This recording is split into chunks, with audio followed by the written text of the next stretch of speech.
People do what they do better by understanding fully what it is the consumer is trying to accomplish. To do that, we have to ask a lot of intelligent questions based on what the prospect is doing now, has done in the past, or plans to do in the future. That yields better information than focusing in on what we think the prospect needs. The point of this audiobook is to give you insight into some field-tested, pragmatic methods that will help you to do your job better. I founded DEI Management Group in 1979, and in the intervening years, I've worked with nearly 9,000 different companies and nearly 500,000 salespeople. I've passed along a lot of good information, and I've learned a lot as well. You're about to learn the key strategies used by salespeople who emerged as top performers in their own organizations. Over the past decade or so, I've made a point of training my own salespeople to use the concepts you're about to discover. They have worked for my people and for thousands of superior salespeople in the United States and abroad. They can work for you too.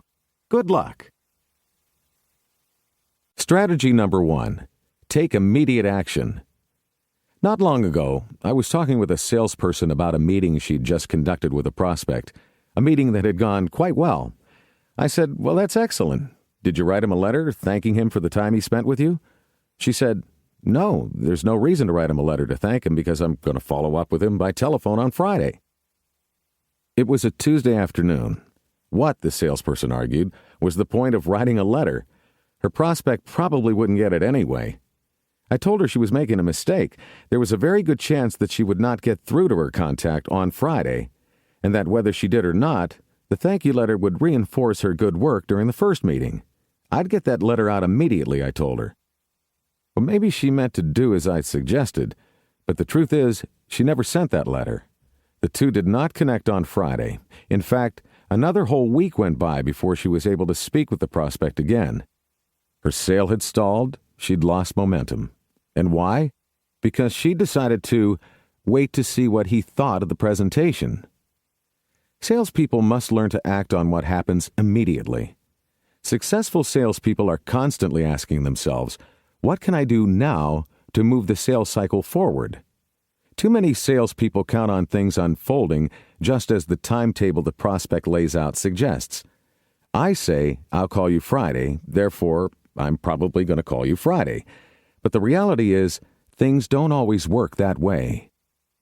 The sad truth is that early on in our relationship with a prospect, we're not the highest thing on his or her priority list. The information we get is better and the commitments we receive are more meaningful as the relationship progresses and deepens. But at the outset of our business relationship, we don't really know what the other person has in mind. We don't know whether that person will get to talk to the other people in the organization who must sign off on our ideas.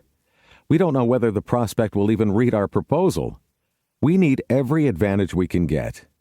Most salespeople are not quick enough to act on what I consider to be the basic responsibility of good sales work, committing oneself to move the process forward and not relying on others to do so. In selling, you need to be fast.